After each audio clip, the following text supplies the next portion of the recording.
Sudah bertahun-tahun Baginda Raja Harun Ar-Rasyid ingin mengalahkan Abu Nawas.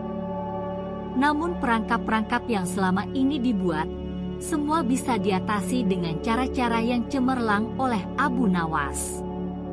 Baginda Raja tidak putus asa. Masih ada puluhan jaring muslihat yang telah disiapkannya untuk menjerat dan menghukum Abu Nawas. Baginda Raja beserta para menteri sering mengunjungi tempat pemandian air hangat yang hanya dikunjungi para pangeran, bangsawan dan orang-orang terkenal. Suatu sore yang cerah ketika Baginda Raja beserta para menterinya berendam di kolam, beliau berkata kepada para menterinya, "Aku punya akal untuk menjebak Abu Nawas," kata Baginda Raja dengan wajah yang ceria. "Apakah itu, wahai Paduka yang mulia?" tanya salah seorang menteri. "Kalian tak usah tahu dulu. Aku hanya ingin kalian datang lebih dini besok sore. Jangan lupa. Datanglah besok sebelum Abu Nawas datang karena aku akan mengundangnya untuk mandi bersama-sama Klatea," kata Baginda Raja memberi pengarahan. Baginda Raja memang sengaja tidak menyebutkan tipuan apa yang akan digelar besok. Abu Nawas diundang untuk mandi bersama Baginda Raja dan para menteri di pemandian air hangat yang terkenal itu. Sapen yang telah direncanakan. Baginda Raja dan para menteri sudah datang lebih dahulu. Baginda membawa 19 butir telur ayam. 18 butir dibagikan kepada para menterinya. 1 butir untuk dirinya sendiri. Kemudian Baginda memberi pengarahan singkat tentang apa yang telah direncanakan untuk menjebak Abu Nawas. Ketika Abu Nawas datang, Baginda Raja beserta para menteri sudah berendam di kolam. Abu Nawas melepas pakaian dan langsung ikut berendam. Abu Nawas berharap-harap cemas. Kira-kira permainan apa lagi yang akan dihadapi? Mungkin permainan kali ini lebih berat karena Baginda Raja tidak memberi waktu untuk berpikir. Tiba-tiba Baginda Raja membuyarkan lamunan Abu Nawas. Beliau berkata kepada Abu Nawas, "Hai Abu Nawas, aku mengundangmu mandi bersama karena ingin mengajak engkau ikut dalam permainan kami," kata Baginda Raja. "Permainan apakah itu, Paduka yang mulia?" tanya Abu Nawas belum mengerti. "Kita sekali-kali melakukan sesuatu yang secara alami hanya bisa dilakukan oleh binatang.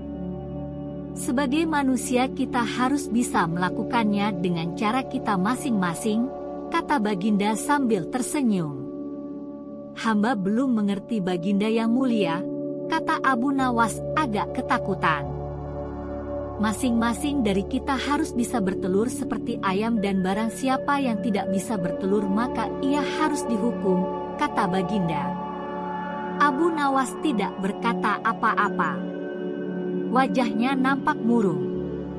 Ia semakin yakin dirinya tak akan bisa lolos dari lubang jebakan Baginda dengan mudah. Melihat wajah Abu Nawas murung, wajah Baginda Raja semakin berseri-seri.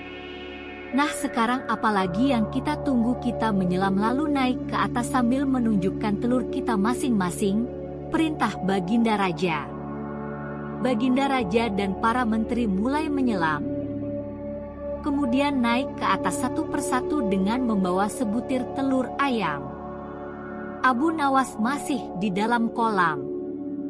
Ia tentu saja tidak sempat mempersiapkan telur karena ia memang tidak tahu kalau ia diharuskan bertelur seperti ayam. Kini Abu Nawas tahu kalau Baginda Raja dan para menteri telah mempersiapkan telur masing-masing 1 butir.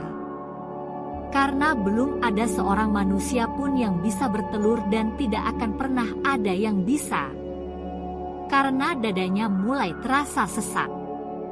Abu Nawas cepat-cepat muncul ke permukaan kemudian naik ke atas. Baginda Raja langsung mendekati Abu Nawas.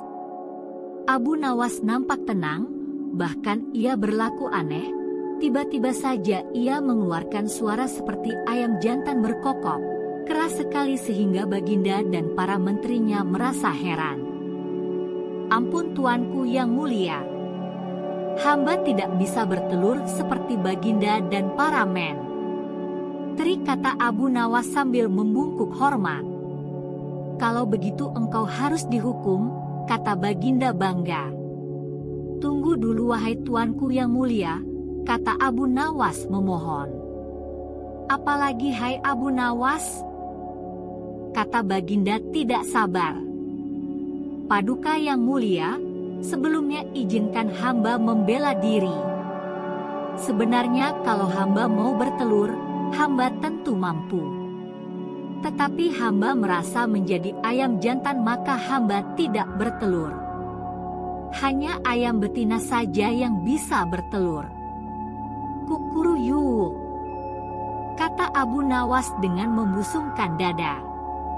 Baginda Raja tidak bisa berkata apa-apa. Wajah Baginda dan para menteri yang semula ceria penuh kemenangan kini mendadak berubah menjadi merah padam karena malu. Sebab mereka dianggap ayam betina. Abu Nawas memang cerdik. Karena merasa malu, Baginda Raja Harun al-Rasyid dan para menteri segera berpakaian dan kembali ke istana tanpa mengucapkan sepatah kata pun. Memang Abu Nawas banyak akalnya dan telah diakui oleh para ilmuwan sebagai ahli mantik atau ilmu logika. Gampang saja baginya untuk membolak-balikan dan mempermainkan kata-kata guna menjatuhkan mental lawan iawannya.